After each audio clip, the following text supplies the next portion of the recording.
Let us talk about how to find solutions to ordinary differential equations when all methods dealt with in the previous videos don't get us very far. Since the solutions of any differential equation have to have at least some properties of analyticity, we can express them in the form of power series.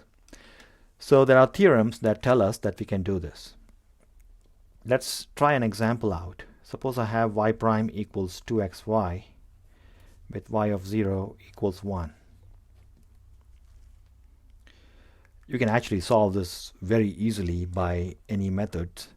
For example, let's use separation of variables. So I get dy by y. So in the background we already know this is trivial, equals 2x dx.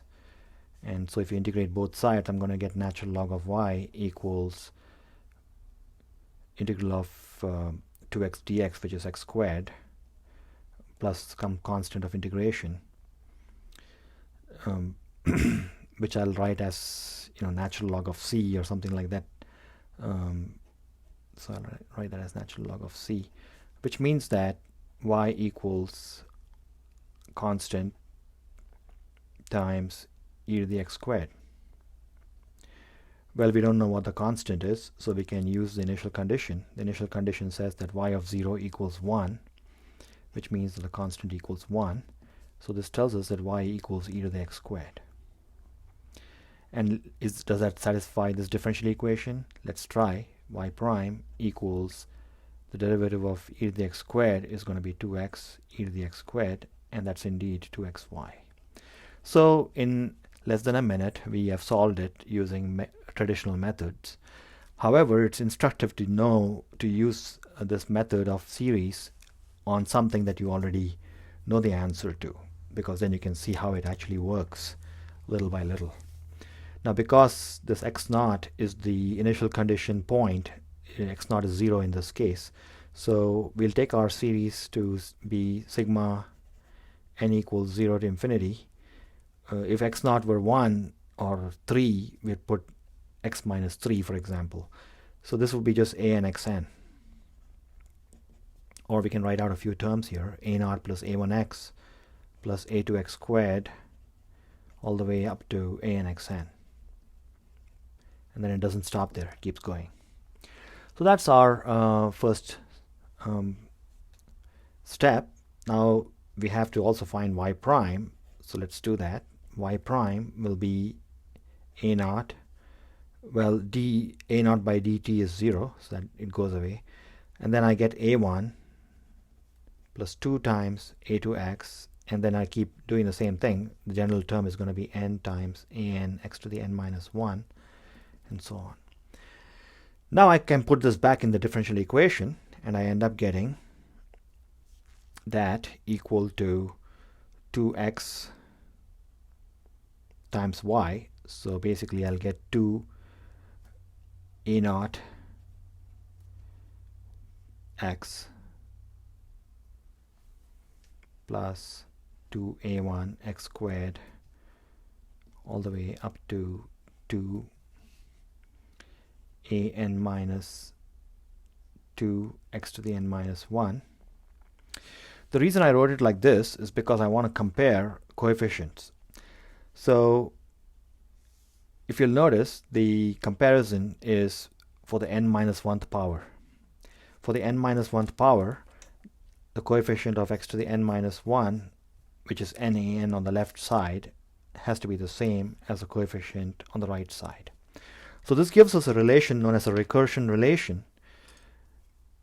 So I get nan equals 2 times a to the n minus 2, which means that a future term is determined in terms of previous terms. That's what a recursion relation means. For example, if I had a3, it's going to be 2/3 a1. Okay. Now, it might be a good idea to also figure out what the x to the power 0 coefficients are. a1 is 0 because x to the power 0 has got no counterpart on the right hand side. So if a1 is 0, it means that if I try getting a3 out of it, a3 is going to be 2/3 a3 minus 1, which is a1, and that's also going to be 0. Similarly, all odd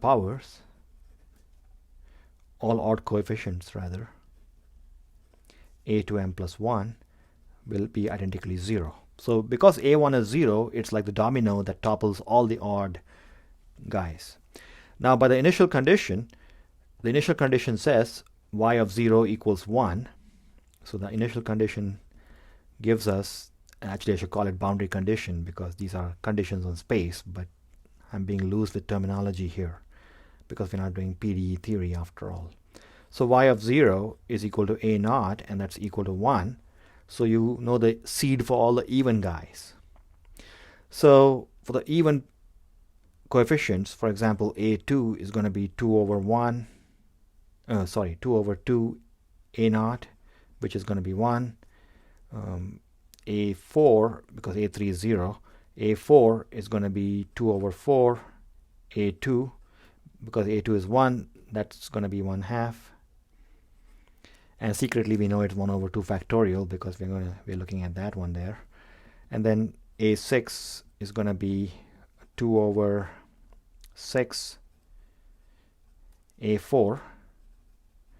2 over 6 is 1/3, and a4 is 1 over 2 factorial, so that makes it 1 over 3 factorial. So you can see the factorials building up in the denominator very nicely. In general, the 2mth coefficient is going to be 2 over 2m, I'm following that formula there, times a to the 2m minus 2, and we know where this is going to be.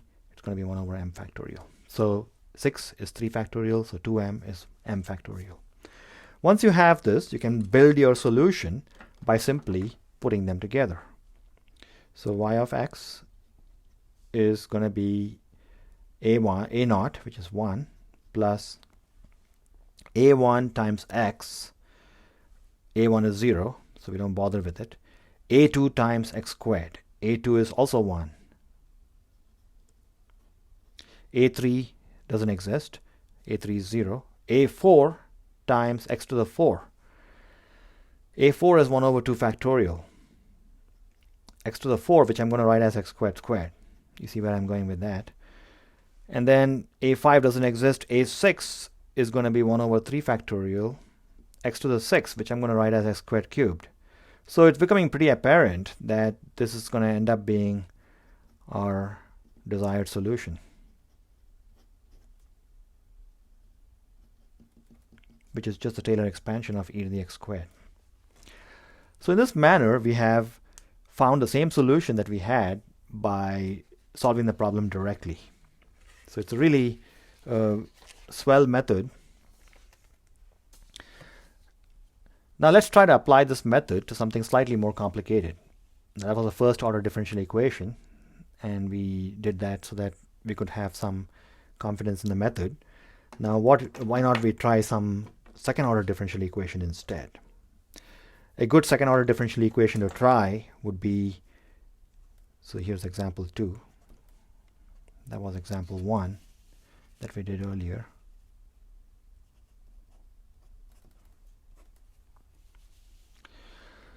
Y double prime plus y equals 0, and we need two sets of initial conditions, so let's do y of 0 equals 0 and y prime of 0 equals 1. Once again, this ordinary differential equation is really chicken feed. We can easily solve it. The solutions are going to be using Euler-Ansatz e to the lambda x. I'm going to get lambda squared plus 1 equals 0, or lambda equals plus or minus I. The solutions are going to be combinations of e to the ix and e to the minus ix, or cosine and sine. Let's take the solution to be cosines and sines. So y of x is going to be either cosine x or sine x. Y of 0 equals 0 pegs it down as sine x. And y prime of 0 equals 1 is satisfied because y prime is cosine x. So we know the solution has to be sine x. So now the entire fun is to see that happening the hard way. So what we'll do is we'll write y equals, once again, since x naught is 0, we won't bother with worrying about x minus x naught. It's just x to the power n. So it's a naught plus a1x plus a2x squared all the way a n x n we'll find y prime.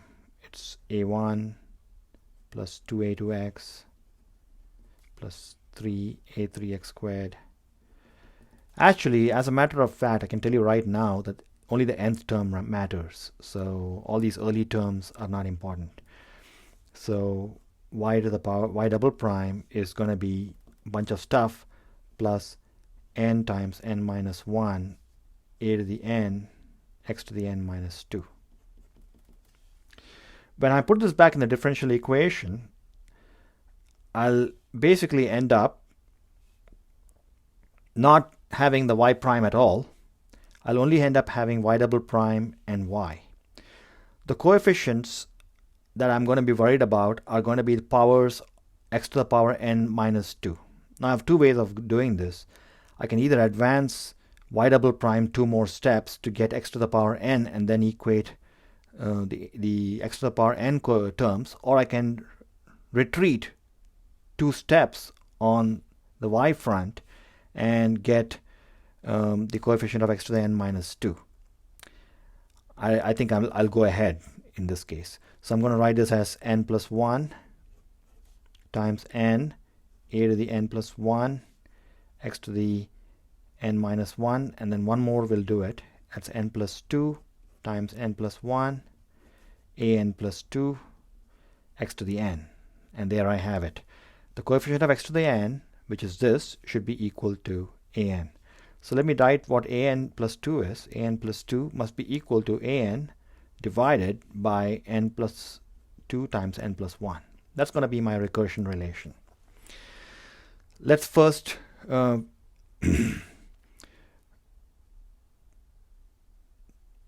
by the way, if y of 0 equals 0 means a naught is 0. So let's apply the initial conditions. The initial conditions tell me that y of 0 equal to 0 implies a naught equal to 0, and y prime of 0 equal to 1 implies that a1 is going to be 1. So that immediately are the 2 seeds that will grow into the tree that is the final solution of this problem. As you can see, all the even terms are doomed to die because a naught is 0, and if a naught is 0, a2 will be 0, a4 will be 0, a6 will be 0, so you don't have any even terms. All the odd terms will be destined to grow to the final full tree. So let's only focus on the odd terms. I'm going to get a3. I already know a1 is 1, so a3 is going to be a1, which is 1, divided by n equals 2, by the way. So that's going to give me 4 times 3. Okay. That is, let me make sure that I'm not making a mistake here. I think I made a mistake. N equals 1 here. So that's going to be 3 times 2, not 4 times 3.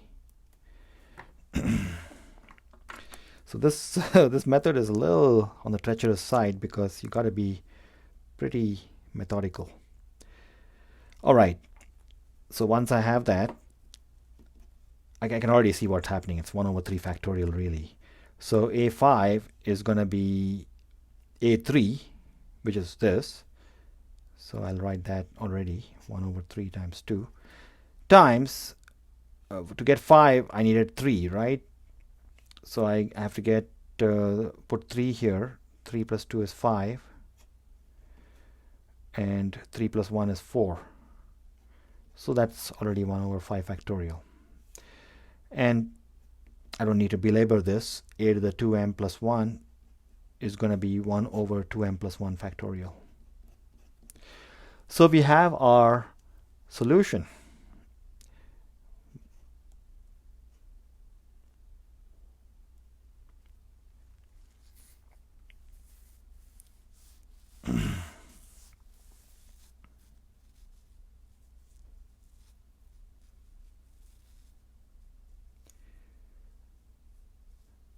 I'm going to get